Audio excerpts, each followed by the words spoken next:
All right, well, today we actually start a new chapter, and I want you to go, if you're on page 142, 143, and what I'd like you to do is to tell yourself, I can do, if I don't have a chance to read tonight, then I will read maybe 6 pages tomorrow night. But let's just say, could you read about 3 pages a day on average? Or you say skip a day, and this page would be an easy one to read. But just try to read it, and then the lessons that I'm going to give should go along with the reading. But tell yourself, I'm going to read about the first 3 or 4 pages. If I can do that tonight, that'd be great. And then the next next time maybe 3 pages, next day 3 pages, like that. All right, so what we're going to do, this chapter is on chemical reactions. And so what I'm going to do is the lab I want you to do, I think you'll enjoy that quite a bit, because you'll actually be doing these different kinds of reactions.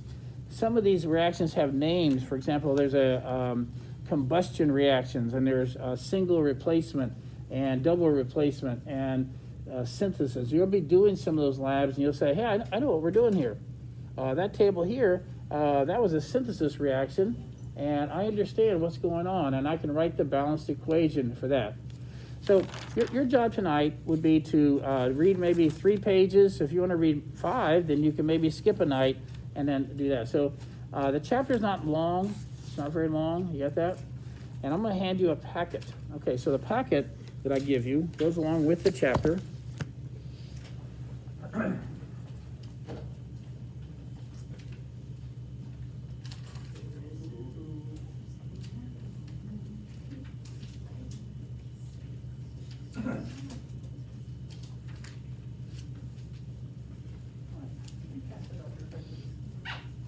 Now, what we're going to do is, as far as homework, okay, you will eventually fill out everything in here. Okay, we're going to take it, we'll do quite a bit in this class, but it's your job to make sure all this gets filled out, and that's what your homework is for about a week from now. You turn this in about a week from now. What's today, Thursday? I can see us having a test maybe on Friday of next week.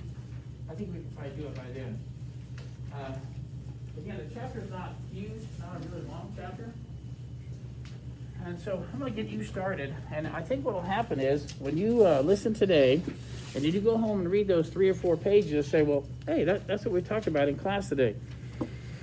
All right, ready? All right, so let's go up here. We have some goals, some of our goals in this chapter right here. Number 1, we want to be able to classify reactions. Humans are great at that. Humans like to put things in categories, okay? And so we're going to learn to classify, hey, what kind of reaction is that? 2, I'd like you to be able to balance a chemical reaction. That's a skill, so that we have to practice it. Wasn't it a skill to learn how to write formulas? Didn't you have to think about that? How you do a type 1, type 2? That's a skill. And so another skill in chemistry is balancing equations.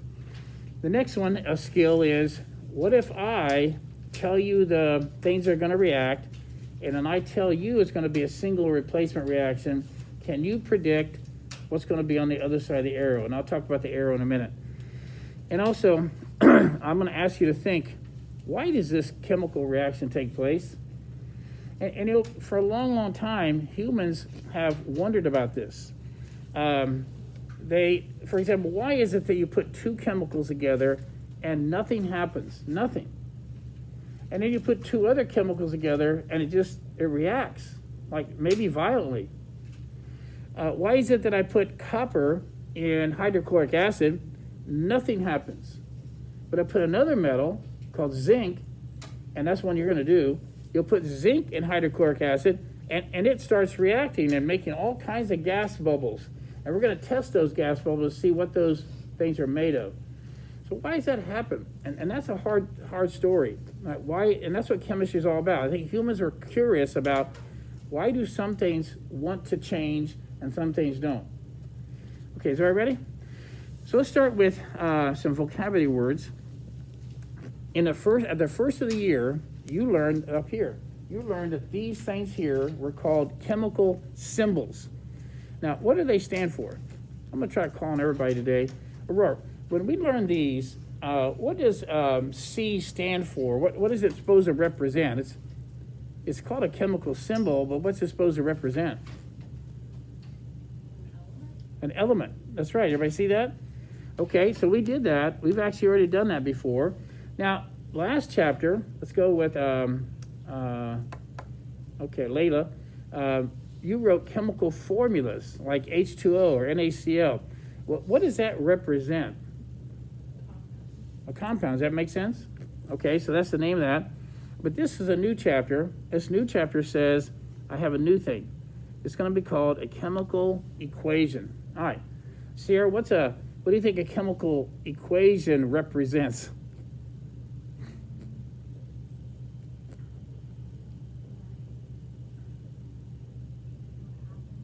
Say it again.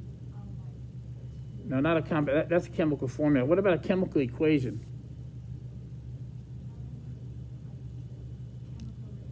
Okay, now, so when I look at this right here, see this right here? That is called a chemical equation. Now, it's not the real reaction, but it represents a reaction, isn't it? And so I'm going to go through these different parts. Let's go to the different parts here. We have this arrow. Does everybody see the arrow here?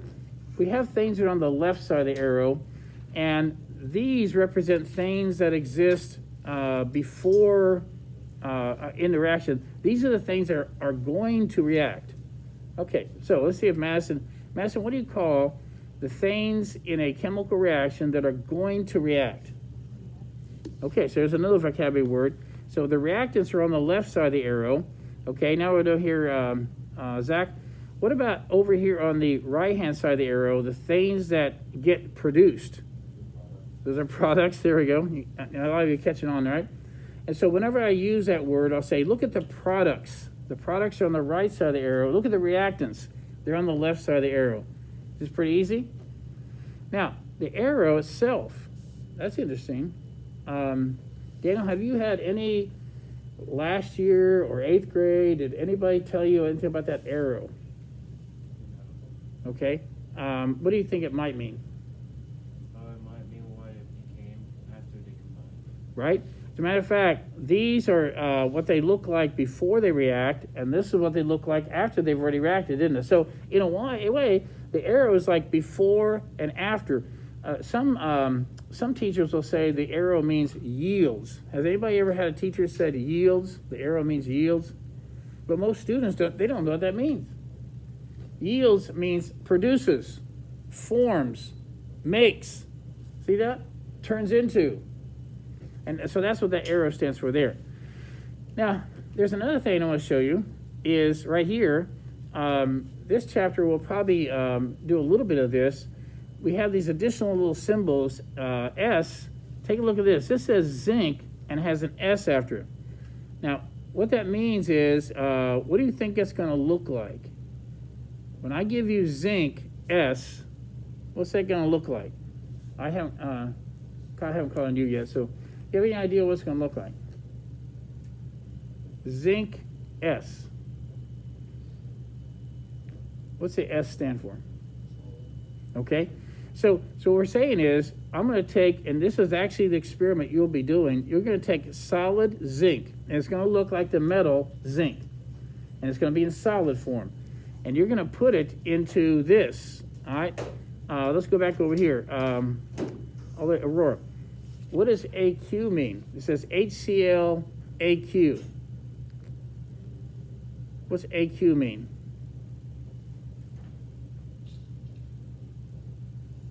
Would that be like a liquid? Say it again. Like a liquid? Now L actually means it's a liquid, so that's a great question. What's the difference between L and AQ? So L would mean it's a liquid, and but there's another word, and this is supposed to be a little q. It's dissolved in water. Right. Now, as a matter of fact, every acid and every base is dissolved in water. You get that? By definition, it is a solution. And so we know that this is going to look like water. It's going to look like water. It's going to be HCl that's dissolved in water. And we have a name for that, and we know that's an acid, isn't it? That's called hydrochloric acid. So we say zinc reacts with hydrochloric acid to form, now we go over here, ZnCl2AQ. All right, Layla, your turn. What do you think ZnCl2 aqueous will look like? And I'm going to give you a little clue.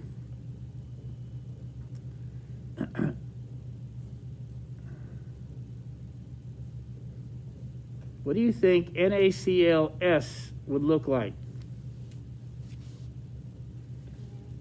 You know what NaCl is? Solid. It is, well, S is solid, but do you know what NaCl is? Do you have NaCl at your house? What do you think? Yes. Where is it? Huh? The kitchen. It's in the kitchen, probably. We're in the kitchen. On the table. We're on the table.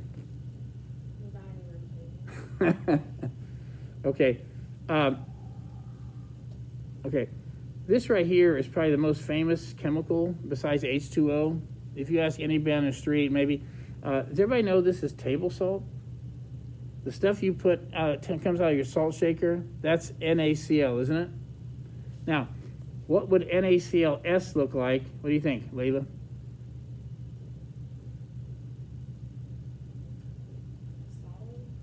Solid. What color is it? White. Kind of white, like a crystal, isn't it? It's like a white crystal. So NaClS, I know what that looks like, but let's go up here. Sarah, what do you think NaClAQ would look like? What would that look like? It would. It would. This would look like a white crystal, but this would look like water. And so that's interesting, is that if you have a compound that dissolves in water, you won't see it, will you? If it dissolves in water, you won't see it. And so when you do this experiment, you're going to have solid zinc, you're going to put in a solution of HCl, hydrochloric acid, and you won't ever see this. You won't ever see the ZnCl2. We know it's made, we know it gets made, but aqueous says it gets dissolved in water, and you don't see it. Okay, and the last one, Madison, will we see this? What does this mean, the G? Will we see it? What do you think? I got a test tube, I put some zinc metal in it, and will I see this gas? All right, what do you think? Does everybody think we're going to see it or not? What would it look like? You have a guess? You want to take a guess? Well, if it's in a tube, maybe like steam is the sides. It'd be what? Maybe like you can see the sides. Okay, but you know solid, liquid, and gas, right? If, let's say that the zinc is in the bottom of the test tube covered with liquid hydrochloric acid, what if a gas was formed down there at the bottom? What would happen to it? Would it sit there? Would that little bubble sit there? Would it make a bubble? Would it make a lot of bubbles? And it would. Okay, so we'll actually see this because all these little bubbles will come up from that piece of zinc, and we'll actually test that gas, and we'll be able to see that it's hydrogen gas. All right, so these additional symbols simply let you know kind of what's going on here a little bit. Now, another thing that happens on the arrow, let's talk about the arrow, and we said that means yields, produces, makes, forms. Sometimes a chemist will write something on top of the arrow. Now, if you write something on top or the bottom of the arrow, you cannot be a reactant and you cannot be a product, but you might be a condition. Like, for example, when you did last year in photosynthesis, do you remember that Ms. Fallon was talking about photosynthesis? Do you remember that?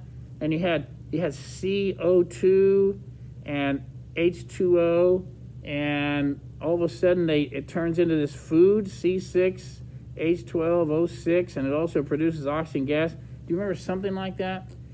Well, that was a chemical reaction, and your reactants were these two, and your products were these two. But do you remember her writing anything like above the arrow? Do you remember her writing the word light? In order for this reaction to take place, I needed chlorophyll. Remember the green stuff? I need a chlorophyll, and chlorophyll is going to actually absorb and release energy, light energy. See that?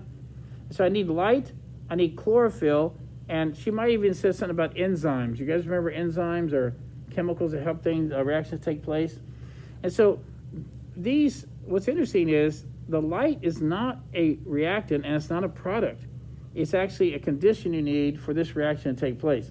So if you're writing anything above or below the arrow, it's not a reactant, it's not a product, it's a condition.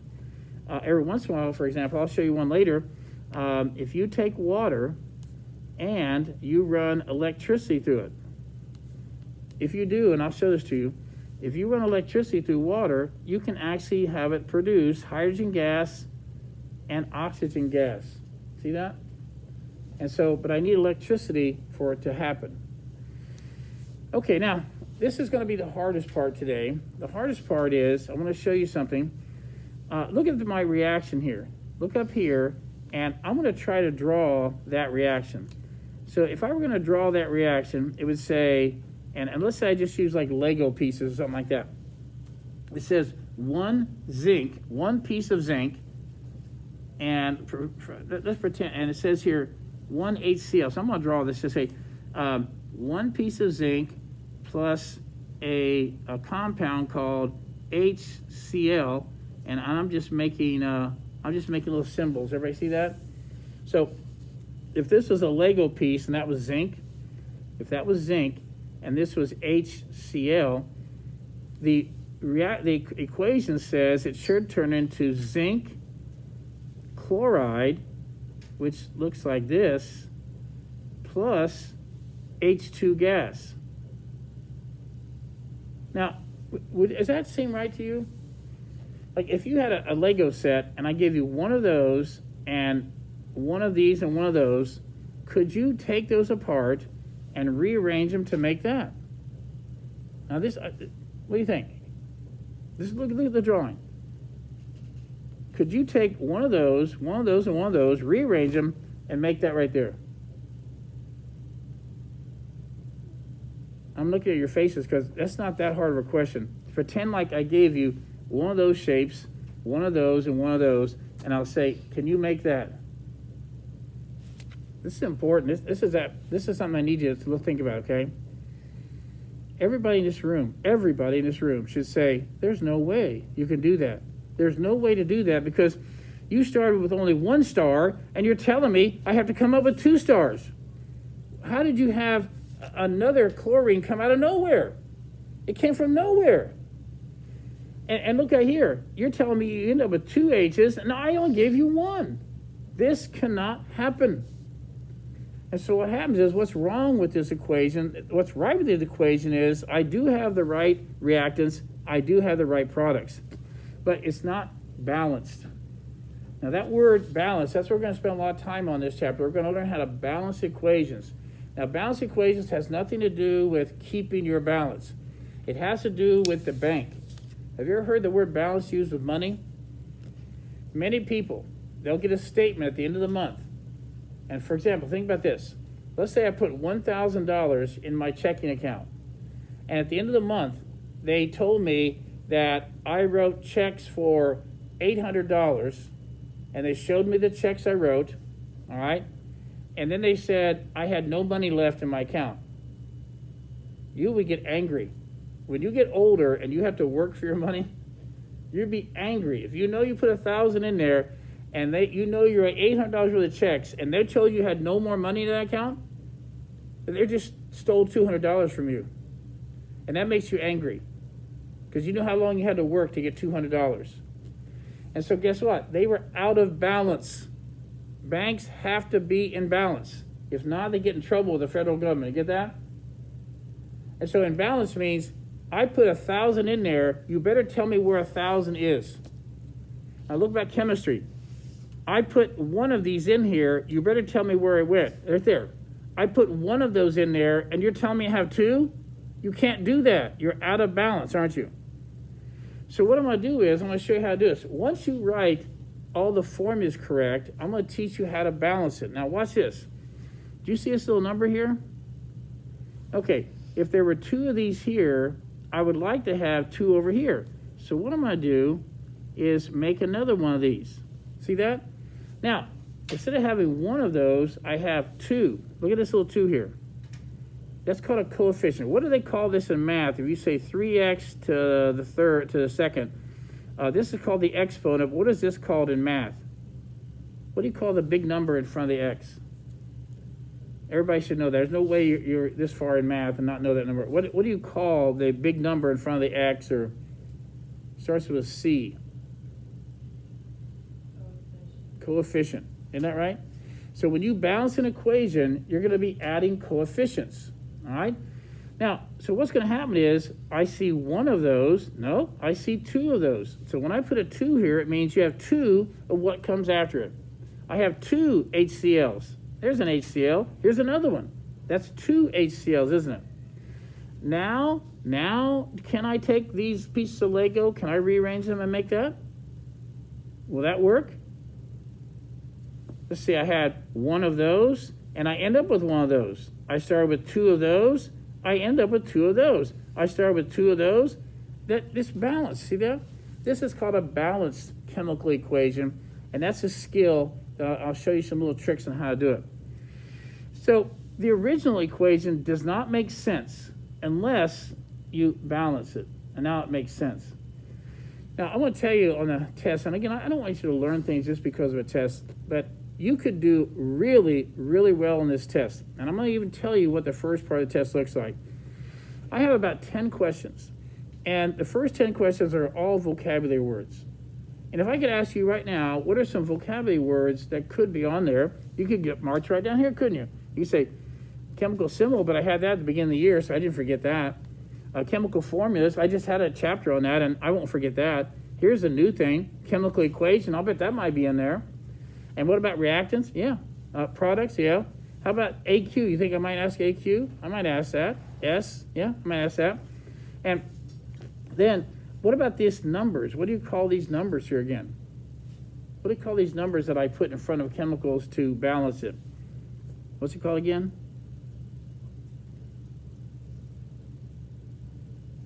These are called coefficients. Same thing the math teacher does. They call them coefficients in math too, don't they? All right. Now, some other things that I want you to do, and this was in another chapter long ago, and I'm going to remind you about some things. We have certain elements, and God did this. I did not do this, but God did.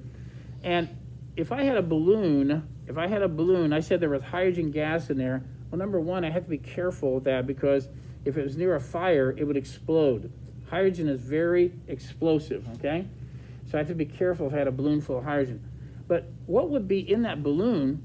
That balloon would not have H. It would have an H bonded to an H. We call it H2s. It would have a bunch of H2s in there. 2 hydrogens bonded together. And what am I breathing right now? What's in the air that I'm breathing? I'm not breathing O. I'm breathing 2 O's that are bonded together, O2. And so God said, I'm going to cause a little variety. Here are the elements, right? But some of those elements, when they're by themselves, when they're just the element oxygen, they're going to be called diatomic. Now, what do you think diatomic means? Di means 2 atoms of the same kind. And so we have to remember there are some diatomic elements.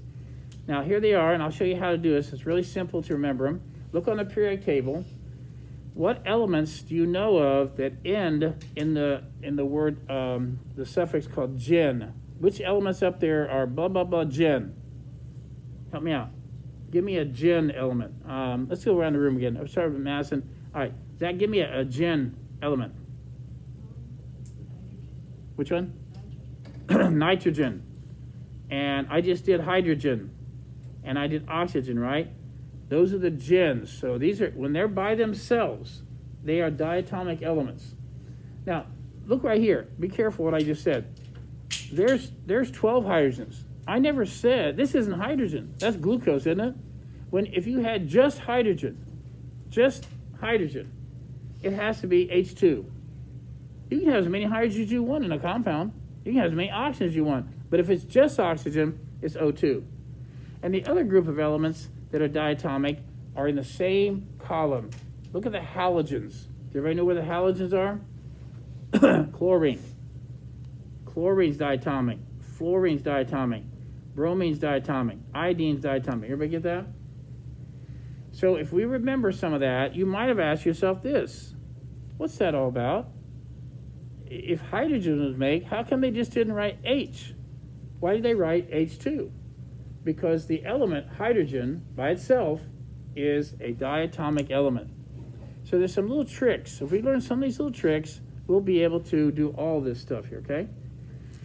I'm going to skip this for today, and I'll come back to it tomorrow.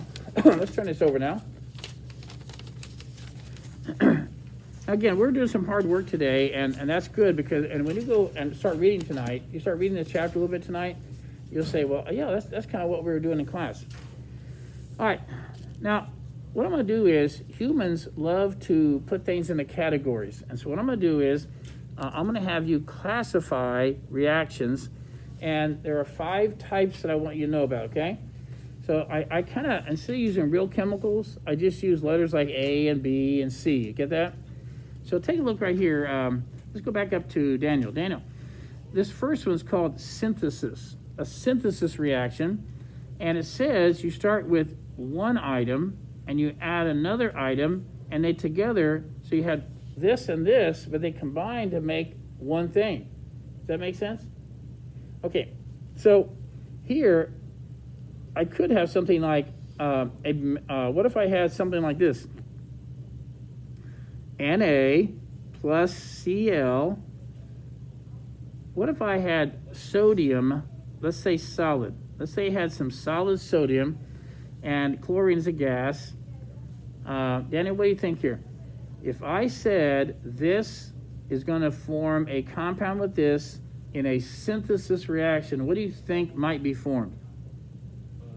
Table salt. And that's what? NaCl. Cl. Now be careful. Look at me.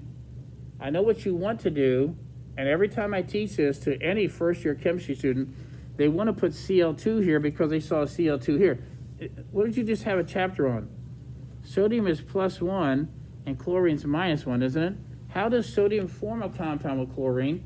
+1? It's NaCl, isn't it? Now, it should bother you. Here's something that should bother you. Remember the Legos? What should bother you is you had 2 chlorines here, and I don't see 2 chlorines over here.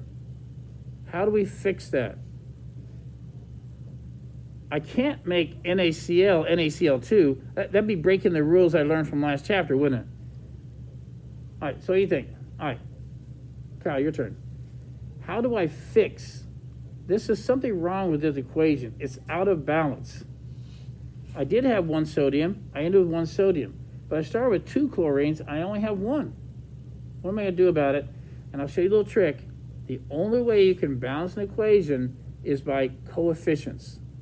All right, so where do you want me to put a coefficient, and which one do you want me to put? What would balance the chlorines?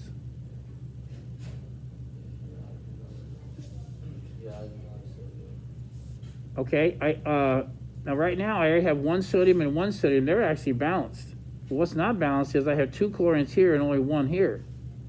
Now, maybe this is something since we just first started. If I were to put a 2 here, in your mind, do you understand? I don't have 1 NaCl. I have what? 2 NaCls. Now, if you have 2 NaCls, how many chlorines is that? 2.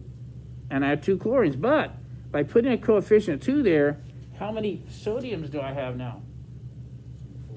2. But I had 2 sodiums here, but only 1 here. So help me out. I got one more thing to do and I can balance it. Go ahead, Carl. How can I balance this? I have one more step. What's out of balance right now? All right, so what are you going to do about it? Okay, I'll show you. And we just started this, okay? What if I put a 2 here? Everybody see that? Now, is this a balanced equation? In your mind, how many sodiums did I start with? How many sodiums did I start with? 2. Can you see them? And how many chlorines did I start with? There were 2 there, weren't there? So I had 2 sodiums to begin with. I ended with 2 sodiums. I had 2 chlorines, I ended with 2 chlorines, and now we have what they call a balanced equation. Are you getting the feel of this a little bit? Okay, we're going to do this a lot. We're going to balance a lot, okay? This is only day 1. All right, let's go to the next one. Aurora, if I told you that synthesis was where you take something and put it together and make only one thing like this, what would be the opposite of a synthesis reaction? Taking those two things, Say it real loud.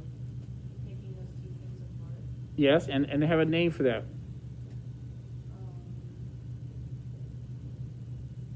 What's the next one on the list? Decomposition. Right. Do you understand decompose? Get it? Decompose, decomposition. And so what does decomposition look like? Decomposition says, hey, you're only going to start with one product. One reactant. You're going to start with one reactant. And what's going to happen to that reactant? It's going to break up, isn't it? See how it's decomposing? Is everybody with me on that? It's decomposing. Let's do one of those. Let's start with Layla. Did you know, and I told you this a while ago, if you run electricity through water, it will form hydrogen gas, and I have to make it H2, don't I? Isn't it diatomic? And it'll make oxygen gas. Does that look like a decomposition to you?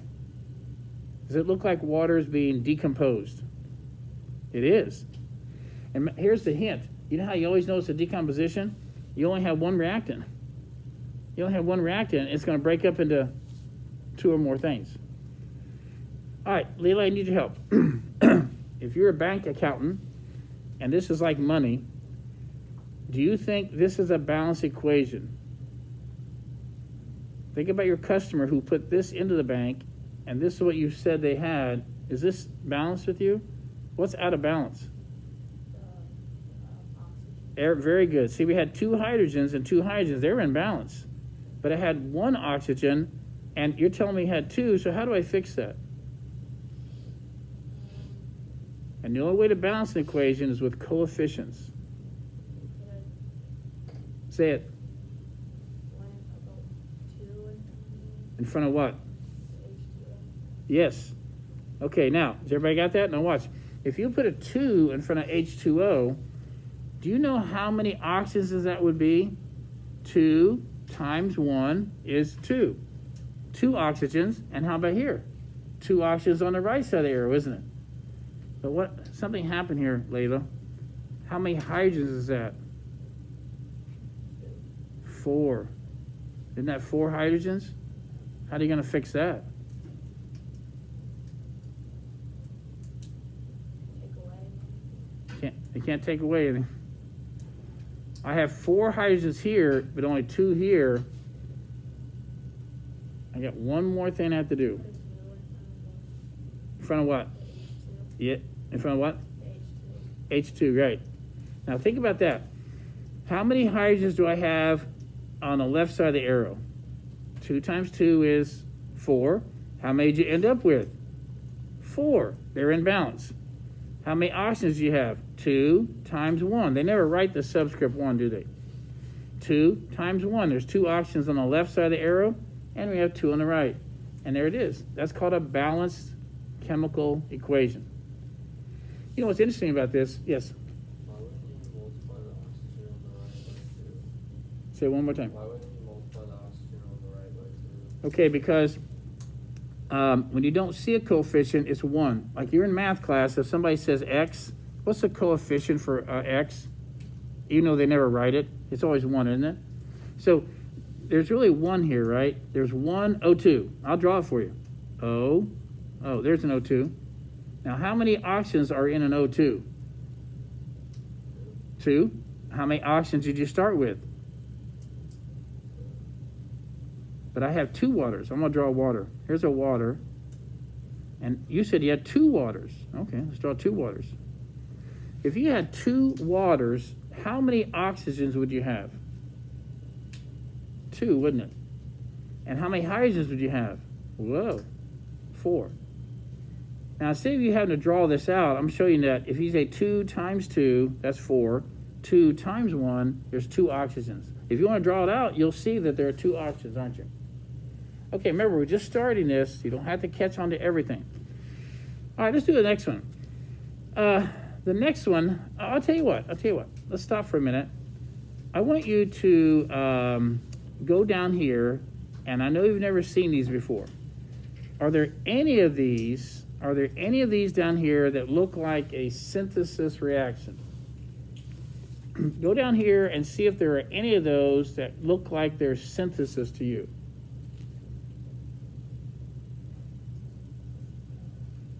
Anybody? Sierra? Roll on.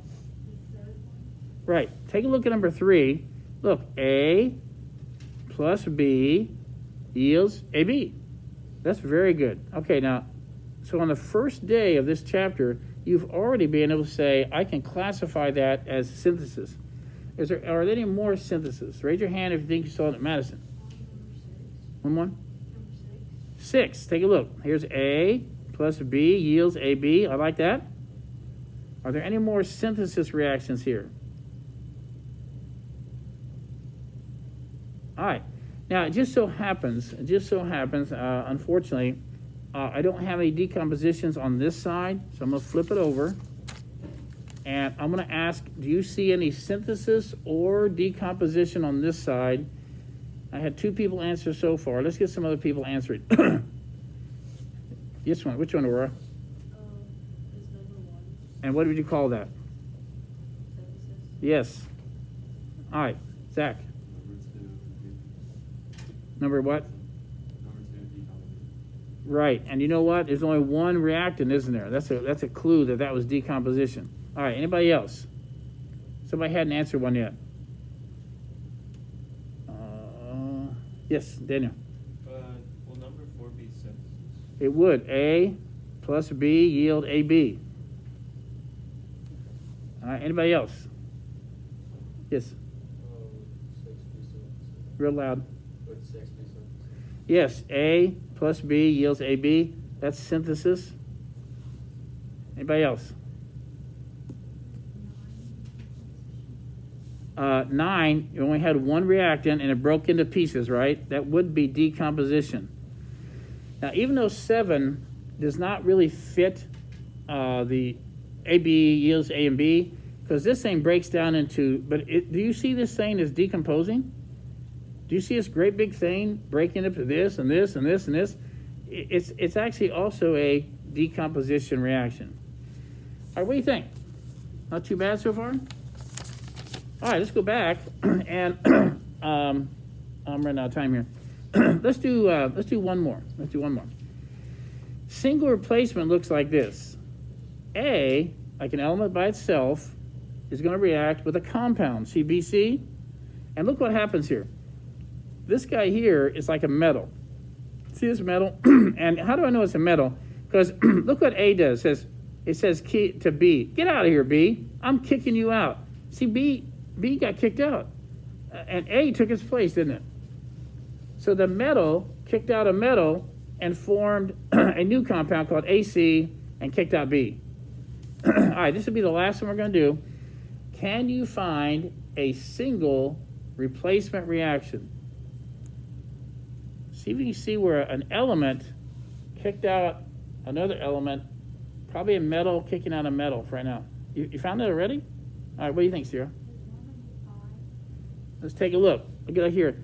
Now, even though we don't consider hydrogen to be a metal, it is written first. In this case, it does act like what they call cation. So look at zinc.